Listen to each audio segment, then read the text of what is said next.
we got our board, okay, and now you're talking about an acquisition candidate. Yes. Okay, mom and pop. Well, that's straight. Harvey and Margaret Jones, okay, they got a business. Assisted living, we'll call it. Okay, so now where are we? What's... No. Mom and pop's is straightforward. I'm talking about if trying to purchase another company that has. You mean another business? Yes. Well, most businesses don't have a boards. Most businesses, got Harvey and Margaret and their brother-in-law, who's a CPA, as they say, and a guy that flunked out of law school or some shit, and those are their principal advisors. One's retarded and the other one's brain dead.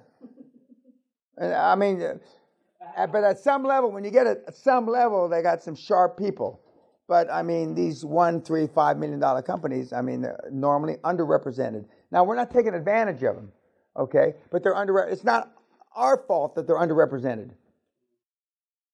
But they're not going to have the former chairman of Bank of America, advising them. Or they're not going to have the former managing partner of PwC for the Southwestern United States. That ain't going to happen. That ain't going to happen. And in some ways, it's better if they did have that representation because at least they're smart people. They're going to have some retard, half-baked guy that flunked out of, Mississippi State or some bullshit, that owns 40 acres and raising hogs or some shit. And I mean, I'm exaggerating slightly, but only slightly. Only slightly. And for all you hog farmers, I ain't had so much fun since the hogs ate my baby brother. I'm telling you. So you won't have that. You're not going to come up until you get some level of, 20, 50 million. I mean, some big companies. Very few assets are managed by professionals within the family. You can hire professional people to hire. I mean, you can hire professionals to manage, but that's normally not the case. You're talking about big companies then, fairly big companies. And and again, we're not going to buy stuff out of bankruptcy, although that ostensibly sounds like a motivated seller. There's too many bells and whistles. I told you the other day, debtor in possession, the court, there's all kinds of problems. And so we're not buying stuff out of bankruptcy, either liquidation or reorganization. I had a buddy who was like $500,000 trying to buy one thing out of bankruptcy, and it went flat. Well, that doesn't surprise me, but thank you for the validation. I feel much better now. I go to sleep tonight knowing that one of my kids here, YouTube, you had it validated by Rufus Doofus over here, and so you should feel much more comfortable. No, I realize that it's hard to buy shit out of bankruptcy. Not impossible, but I mean, see, you guys don't want to spend a year, 2, 3 years on these deals. How many have 5 years capital saved up to do this? Let the jury. No, not one hand went up. Okay, 5 weeks capital saved up. Okay, let the jury. Not everybody even still raise your hand. And but believe me, I know you. I was once poor. I had no. I mean, when I started the company in a spare bedroom, I had a lease vac machine and a phone, and Dan Jr. was just born, and we didn't know shit, and I just bought a big fucking house. But so I know what it is to miss payments. I know you. So you are not the only ones that have ever missed a payment. I too have missed payments.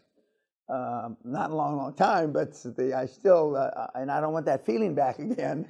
But I have not been paid a paycheck since January '92.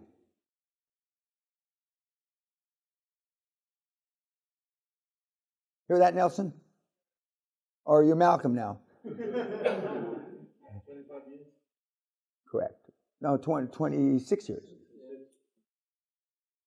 How did he live? How does he pay the bills? Great creativity. That's how. But, and to become a permanent resident here, you got to have an income. So I'm on a, I think I'm the assistant gardener now here or something. Yep. Can you share that story? Share that with us after the YouTube files are off, Which story? as to how you set up your structure in such a manner that you. Sure. But I haven't had a paycheck since January 92. You mean having somebody else pay you, as in like work? No. Well, Great Western Resources was the last paycheck, but no, I only have in the last 20 months, because you can't be here indigent. I mean, a couple of you are here on worker visas or whatever, but I mean, you have to have an income, and so I'm some kind of, I don't know, a gardener or some, I really do the gardening. I mean, I'm cutting the lawns, and I'm trimming the flowers. I'm 47 and a half hours, which I think is the EU, 48 and a half hours a week. Yeah. But I haven't had a real paycheck since January 92. But I still pay tax. I pay U.S. taxes, but mostly capital gains and stuff. When you're living off principle. So Peña, a question for the exit. When I You know how many questions you've asked me about the exit? not this one. Oh, not this one, a new one. Okay, go ahead. When I have 60 clinic practices. Okay, that's good. When you have. Yeah, that's more like it. I'm listening. And I'm gonna sell them to whatever big company or insurance firm or whatever it is. Do they all need to be in Denmark or No, be in different they don't. Europe? They don't. They could be You could technically. for all Scandinavian countries, for example.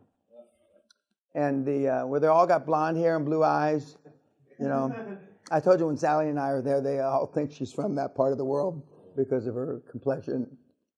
And they all come up with speak Danish or Swedish or, Yeah, pardon?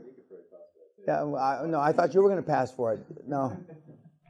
But if it's from multiple different countries, then it's really then just a little bit more work for the lawyers, perhaps. That's not it. Yeah, they'll do it. Believe me. The people who are going to buy it from me would buy it when it's different places. They're going to look at the top line revenue of the group. They're going to look at the bottom line revenue of the group, and they're going to see what geographical distribution you have, and they're going to see if it matches their strategic. And strategy is a great word, but they're going to see if it makes strategic sense, and then they're just going to write a check at some multiple significantly greater than you paid for it. And that's the truth. Yeah, well, it is good. And when it happens to you, you think, it's like you heard Hunger Games, and he says, and he's low-key, he says, I'm pretty happy, and that's an understatement. He thinks all his birthdays came at once, and it's great. It's a great feeling. Like I said, how do I get? He understands the feeling of the 100 million in a day. He says, I now understand. He says, but I don't know how. I know you were trying to explain it to us, but I mean, but how do you relate that? I says, I've been trying 25 years, but the best way is to show the kids somebody else do it. And we're getting more and more of the kids doing it. And it's not because it's easier, but I believe it's because the program is getting more finite, and more best of practices. And just as when we passed out that thing that's just recent in the last few weeks, because I looked at it and that's best to best. That's better than we had. And so we're changing it into the templates. It's not a template yet, but you have the hard copy. So you're going to have to, Jesus Christ, you're going to have to type it up yourself. Unbelievable. Some of you won't. Some of you are going to lose the fucking paper. Some of you are going to call Kim. Can you send me another one because I've lost it? And Kim's going to say, Dan doesn't let us send out it again. Just as at least one of you is going to lose the thumb drive. before you leave here. And you're going to go back to Kim. And Kim's going to say, I'm sorry. I'd love to, but I can't. And then you're going to see one of you at the airport. And you're going to say, can I take your thumb drive and copy everything on your machine? And I'm hoping you say, I'm sorry, but I can't do that. Because it's like Mission Impossible. As soon as you slip it in, boom, it blows up. Okay. And tonight over drinks, we'll put a little pool together. Everybody put up 10 euro. Well, some of you don't have 10 euros. Everybody put up $1. Okay. Everybody put up £1. And guess who's going to lose the thumb drive before they leave? Will it be Malcolm X? Will it be Tipperary? Who will it be? Will it be our Naval Academy, officer and gentleman? By the way, in the British Navy, you're not an officer and a gentleman.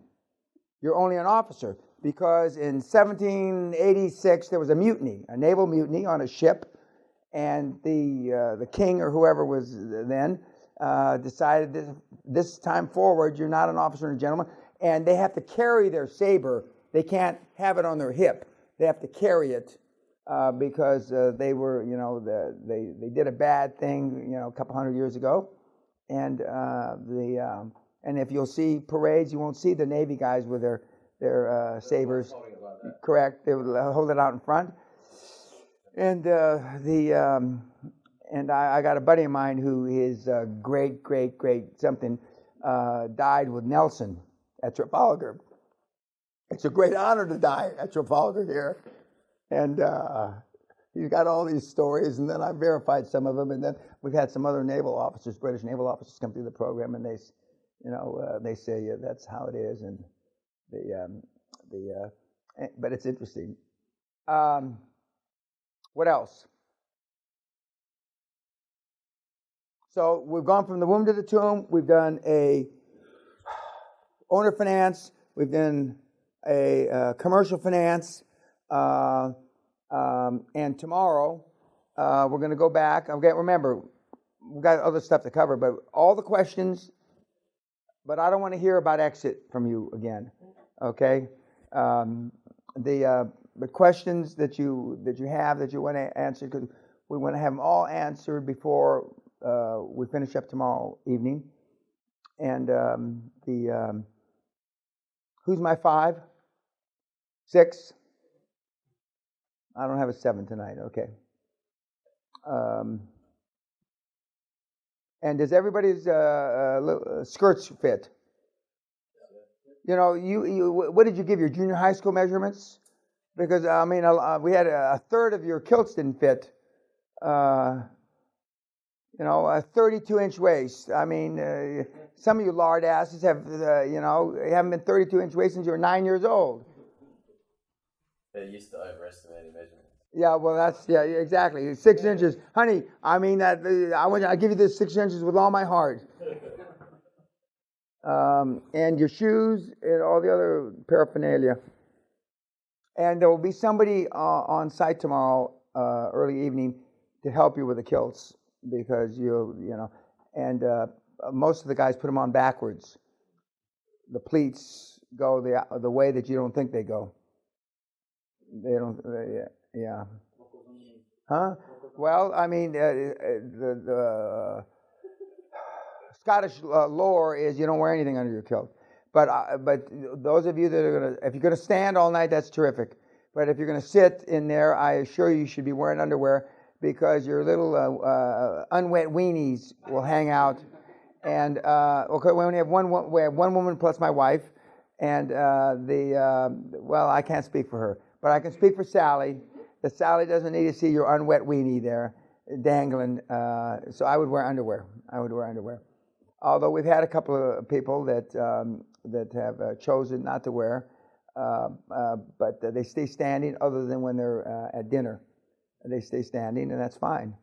That's fine, but it's interesting to see. And if you've never worn a kilt, which you'll equate to a skirt, it can get well. It's not the weather's. I mean, tropical right now, but I mean, it can get drafty. And women, I don't know. You know, I don't know that they gotta be cold.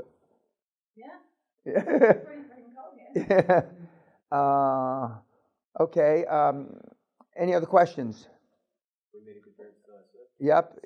Today is indoors. Indoors. 7. Yeah. Drink 7. Evening meal at 7:30. The gong will ring. So let's end YouTube, and then I'll answer your question, Malcolm.